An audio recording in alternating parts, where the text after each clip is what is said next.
Hi hello friends, ಎಲ್ರಿಗೂ ನಮಸ್ಕಾರ. ಮನೆ ಅಡಿಗೆಗೆ ಸ್ವಾಗತ. ಇವತ್ತಿನ ವಿಡಿಯೋದಲ್ಲೊಂದು ತುಂಬ ರುಚಿಯಾಗಿರುವಂಥ ಸೊಗಸಾಗಿರುವಂಥ ಮೊಟ್ಟೆ ಗೊಜ್ಜು ಮಾಡೋದನ್ನ ತಿಳಿಸ್ಕೊಡ್ತಾ ಇದ್ದೀನಿ. ಈ ಮೊಟ್ಟೆ ಗೊಜ್ಜು ಮೊಟ್ಟೆ ಪ್ರಿಯರಿಗಂತೂ ತುಂಬಾ ಇಷ್ಟ ಆಗುತ್ತೆ. ಅದಕ್ಕಿಂತ ಮೊದಲು ಯಾರೇ ನಮ್ಮ ಚಾನಲ್ ನೋಡ್ತಾ ಇದ್ರು ನಮ್ಮ ಚಾನಲ್ಲು ಕೂಡ ಸಬ್ಸ್ಕ್ರೈಬ್ ಮಾಡ್ಕೊಳ್ಳಿ. ಹಾಗೆ ಪಕ್ಕದಲ್ಲಿರುವ ಬೆಲ್ ಐಕನ್ನು ಕೂಡ ಕ್ಲಿಕ್ ಮಾಡಿ. ಈಗ ಈ ಮೊಟ್ಟೆ ಗೊಜ್ಜು ಮಾಡುವ ವಿಧಾನ ಹೇಗೆ ಅಂತ ತಿಳ್ಕೊಳ್ಳೋಣ. ಇಲ್ಲಿ ನಾನೊಂದೀಗ ಸಣ್ಣದು ಮಿಕ್ಸಿ ಜಾರ್ನ ತೊಗೊಂಡಿದ್ದೀನಿ. ಇಲ್ಲಿ ನಾನು ಕಡಿಮೆ ಕ್ವಾಂಟಿಟಿಲಿ ಮಾಡೋದನ್ನ ತೋರಿಸ್ಕೊಡ್ತಾ ಇದ್ದೀನಿ. ಇಲ್ಲಿ ಒಂದು ದಪ್ಪಗಿರುವಂಥ ಟೊಮೊಟೊನ ಕಟ್ ಮಾಡ್ಕೊಂಡಿದ್ದೀನಿ, ಒಂದೇ ಒಂದು ಟೊಮೊಟ. ನಿಮಗೆ ಮನೇಲಿ ಜಾಸ್ತಿ ಜನ ಇದ್ದರೆ ಜಾಸ್ತಿ ಟೊಮೊಟೊ ಕೂಡ ಆ್ಯಡ್ ಮಾಡ್ಕೊಬೋದು. ಇಲ್ಲಿ ನಾನು ಒಂದು ಟೊಮೊಟೊ ಆಗೋಷ್ಟು ಹಾಕ್ಕೊಂಡಿದ್ದೀನಿ, ಸಣ್ಣದಾಗಿ ಕಟ್ ಮಾಡಿ. 6 ಹಸಿಮೆಣಸಿಕಾಯಿ, ಖಾರ ನಿಮ್ಗೆ ಎಷ್ಟು ಬೇಕೋ ಅಷ್ಟು ನೋಡಿ ಹಾಕ್ಕೋಬೋದು. ಒಂದು 2 ರಿಂದ 3 ಕಡ್ಡಿ ಆಗೋಷ್ಟು ಪುದೀನ ಸೊಪ್ಪು, ಸ್ವಲ್ಪ ಕೊತ್ತಂಬರಿ ಸೊಪ್ಪು. ಇದಿಷ್ಟನ್ನು ಕೂಡ ನೀರು ಹಾಕ್ಕೊಳ್ದಿರೇ ಗ್ರೈಂಡ್ ಮಾಡೋಣ. ನೀರು ಟೊಮೊಟೊದಲ್ಲೇ ಇರೋದ್ರಿಂದ ನಾವು ಇಲ್ಲಿ ನೀರನ್ನ ಸ್ಕಿಪ್ ಮಾಡಿದ್ದೀನಿ. ನೀರು ಹಾಕ್ಕೊಳ್ದೇ ಗ್ರೈಂಡ್ ಮಾಡ್ಕೊಳ್ಳೋಣ. ಇಲ್ಲೀಗ ಮಸಾಲೆ ಕೂಡ ಗ್ರೈಂಡ್ ಮಾಡ್ಕೊಂಡಾಗಿದೆ. ಈ ರೀತಿ ನೀರೇ ಹಾಕ್ಕೊಳ್ದಿರ ನಾವು ಬರೀ ಟೊಮೊಟೊ ರಸದಲ್ಲೇ ಕೂಡ ಗ್ರೈಂಡ್ ಮಾಡಿರೋವಂಥದ್ದು, ನೀರು ಸ್ವಲ್ಪನೂ ಹಾಕಿಲ್ಲ. ಇಷ್ಟು ರೀತಿ ಆದರೆ ಸಾಕು. ಈಗ ನಾನಿಲ್ಲೊಂದು ಫ್ರೈ ಪ್ಯಾನ್ನ ಇಟ್ಕೊಂಡಿದ್ದೀನಿ.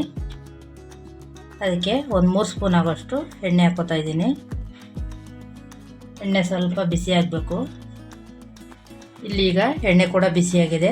ಇದಕ್ಕೆ ಕೆಲವೊಂದು ಪಲಾವ್ ಮಸಾಲೆಗಳ್ನ ಹಾಕ್ಕೋತಾ ಇದ್ದೀನಿ. ಒಂದು ಎಲೆ ಪಲಾವ್ ಐಟಮ್, ಒಂದು ಏಲಕ್ಕಿ ಕಾಯಿ, ಒಂದು ಚಕ್ಕೆ ಹಾಕ್ಕೊಂಡಿದ್ದೀನಿ. ಪಲಾವ್ ಮಸಾಲೆ ಏನು ಬೇಕಾದ್ರೂ ಹಾಕ್ಕೋಬೋದು. ಅರ್ಧ ಟೇಬಲ್ ಸ್ಪೂನು ಸೋಂಪುಕಾಳು. ಇಲ್ಲಿ ಸೋಂಪುಕಾಳು ಬಳಸ್ಬೋದು ಅಥವಾ ಜೀರಿಗೆನೂ ಕೂಡ ಬಳಸ್ಬೋದು. ನಾನಿಲ್ಲಿ ಸೋಂಪುಕಾಳನ್ನ ಆ್ಯಡ್ ಮಾಡ್ತಾಯಿದ್ದೀನಿ.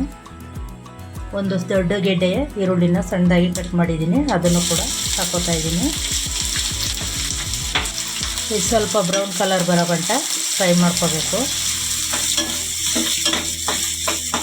ಒಂದು 2 ನಿಮಿಷಗಳ ಕಾಲ ಫ್ರೈ ಮಾಡಿಕೊಂಡ್ರೆ ಸಾಕು.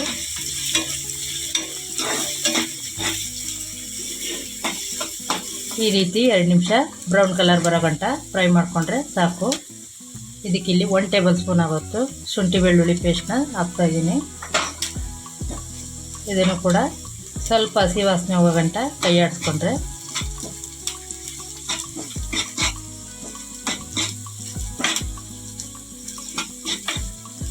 ಇದು ಕೂಡ ಈಗ ಸಾಕು ಆಗಿದೆ. ಶುಂಠಿ ಬೆಳ್ಳುಳ್ಳಿ ಪೇಸ್ಟ್ ಕೂಡ ಚೆನ್ನಾಗಿ ಹಸಿ ವಾಸನೆ ಹೋಗೋ ಗಂಟ ಫ್ರೈ ಮಾಡ್ಕೊಂಡಿದ್ದೀನಿ. ಇದು ಕೂಡ ಆಗಿದೆ. ಈಗ ಶುಂಠಿ ಬೆಳ್ಳುಳ್ಳಿ ಪೇಸ್ಟು ಕೂಡ ಚೆನ್ನಾಗಿ ಫ್ರೈ ಆಗಿದೆ.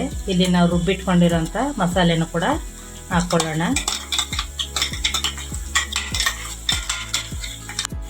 ಮಸಾಲೆ ಎಲ್ಲ ಹಾಕ್ಕೊಂಡು ಇದನ್ನು ಕೂಡ ಒಂದು 2 ನಿಮಿಷ ಕೈ ಆಡಿಸ್ಕೊಂಡ್ರೆ ಸಾಕು.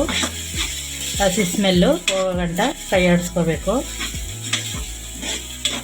ನಾವೇನೇ ಫ್ರೈ ಮಾಡ್ತೀವಿ ಅಂದರೂ ರುಬ್ಬಿರೋ ಐಟಮ್ ಆಗಲಿ ಯಾವುದೇ ಆಗಲಿ ಹಸಿ ಸ್ಮೆಲ್ಲು ಚೆನ್ನಾಗಿ ಫ್ರೈ ಆಗಬೇಕು. ಅಲ್ಲಿ ಗಂಟ ಸ್ವಲ್ಪ ಇದನ್ನು ಫ್ರೈ ಮಾಡ್ಕೋಬೇಕು. ಈಗ 2 ನಿಮಿಷಗಳ ಕಾಲ ಹಸಿ ಸ್ಮೆಲ್ ಹೋಗೋ ಗಂಟ ಎಲ್ಲನೂ ಫ್ರೈ ಮಾಡ್ಕೊಂಡಾಗಿದೆ. ಇಲ್ಲಿ ಅರ್ಧ ಟೇಬಲ್ ಸ್ಪೂನಷ್ಟು ಅರಿಶಿನ ಪುಡಿ, ಅರ್ಧ ಟೇಬಲ್ ಸ್ಪೂನು ಅಚ್ಕಾರದ ಪುಡಿ, 1 ಟೇಬಲ್ ಸ್ಪೂನು ಕಾಳು ಮೆಣಸು ಪೌಡ್ರ್ ಮಾಡ್ಕೊಂಡಿದ್ದೀನಿ. ಗರಂ ಮಸಾಲ ಅರ್ಧ table spoon, egg masala powder ಅರ್ಧ ಟೇಬಲ್ ಸ್ಪೂನು. ಇದಿಷ್ಟು ಹಾಕಿ ಚೆನ್ನಾಗಿ ಮಿಕ್ಸ್ ಮಾಡ್ಕೋಬೇಕು.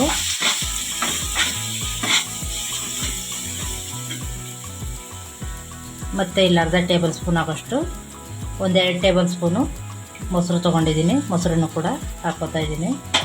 ಇದಿಷ್ಟು ಹಾಕ್ಕೊಂಡು ಚೆನ್ನಾಗಿ ಫ್ರೈ ಮಾಡ್ಕೋಬೇಕು. ಇದು ಚೆನ್ನಾಗಿ ಮೊಸರು ಮಸಾಲೆ ಎಲ್ಲ ಚೆನ್ನಾಗಿ ಮಿಕ್ಸ್ ಆಗಬೇಕು. ಅಲ್ಲಿವರೆಗೂ ಇದನ್ನು ಫ್ರೈ ಮಾಡ್ಕೋಬೇಕು.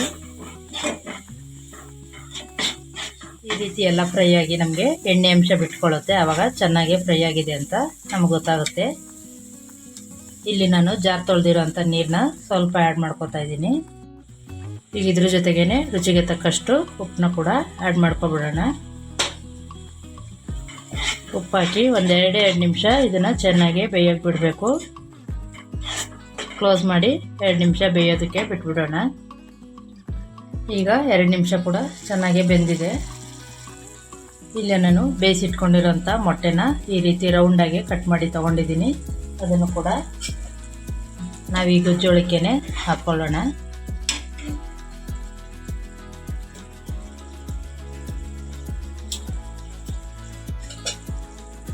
ನೋಡಿ ಈಗ ಎಲ್ಲ ಮೊಟ್ಟೆನೂ ಹಾಕ್ಕೊಂಡಿದ್ದೀನಿ. ಇದಕ್ಕೆ ಇನ್ನೂ ಸ್ವಲ್ಪ ಲಾಸ್ಟಲ್ಲಿ ಕೊತ್ತಂಬರಿ ಸೊಪ್ಪನ್ನ ಹಾಕ್ಕೋತಾ ಇದ್ದೀನಿ. ಲಾಸ್ಟಲ್ಲಿ ಸ್ವಲ್ಪ ಕಸ್ತೂರಿ ಮೇಥಿ ಇದಿಷ್ಟು ಹಾಕ್ಕೊಂಡು ಚೆನ್ನಾಗಿ ಮಿಕ್ಸ್ ಮಾಡಿ ಇದನ್ನು ಚೆನ್ನಾಗೆಲ್ಲ ಮೊಟ್ಟೆಗೆ ಗೊಜ್ಜೆಲ್ಲ ಚೆನ್ನಾಗಿ ಮಿಕ್ಸ್ ಆಗೋ ಥರ ಈ ರೀತಿ ಮಿಕ್ಸ್ ಮಾಡಿಕೊಂಡು ಒಂದೇ ಒಂದು ಸೆಕೆಂಡು ಇದನ್ನು ಹಾಗೆ ಮತ್ತೆ ಬೇಯೋದಕ್ಕೆ ಬಿಟ್ಬಿಡೋಣ. ಒಂದೇ ಒಂದು ಸೆಕೆಂಡ್ ಬೆಂದರೆ ಸಾಕು. ನೋಡಿ ಈಗ 1 ನಿಮಿಷಗಳ ಕಾಲ ಬೇಯೋದಕ್ಕೆ ಬಿಟ್ಟಿದ್ದು ಮೊಟ್ಟೆ ಹಾಕಿ ಚೆನ್ನಾಗಿ ಕೂಡ ಬೆಂದು ಮಸಾಲೆ ಹಿಡ್ಕೊಂಡಿದೆ. ಈ ರೀತಿ ಆದರೆ ಸಾಕು. ಎಣ್ಣೆ ಅಂಶ ಸುತ್ತ ಬಿಟ್ಕೊಂಡಿದೆ ಅಂದರೆ ಗೊಜ್ಜು ರೆಡಿಯಾಗಿದೆ ಅಂತ. ಇಷ್ಟಾದರೆ ಸಾಕು. ಇದು ಈಗ ಸ್ಟವ್ ಆಫ್ ಮಾಡ್ಕೊಬಿಡೋಣ. ನೋಡಿ ಫ್ರೆಂಡ್, ಮೊಟ್ಟೆ ಗೊಜ್ಜು ರೆಡಿಯಾಗಿದೆ. ಇದು ಬಿಸಿ ಅನ್ನ, ಚಪಾತಿಗೆ, ರೊಟ್ಟಿಗೆ, ನೀರು ದೋಸೆಗೆಲ್ಲ ತುಂಬಾ ಚೆನ್ನಾಗಿರುತ್ತೆ. ಸೂಪರಾಗಿರೋಂಥ ಕಾಂಬಿನೇಷನ್ನು. ಈ ವಿಧಾನದಲ್ಲಿ ನೀವು ಒಂದ್ಸಲ ಟ್ರೈ ಮಾಡಿ ನೋಡಿ, ನಿಮಗೂ ಕೂಡ ತುಂಬಾ ಇಷ್ಟ ಆಗುತ್ತೆ. ಈ ರೆಸಿಪಿ ನಿಮ್ಗೆ ಇಷ್ಟ ಆಗಿದ್ದರೆ ಹಾಗೆ ಒಂದು ಲೈಕ್ ಮಾಡಿ, ಶೇರ್ ಮಾಡಿ. Thank you for watching friends.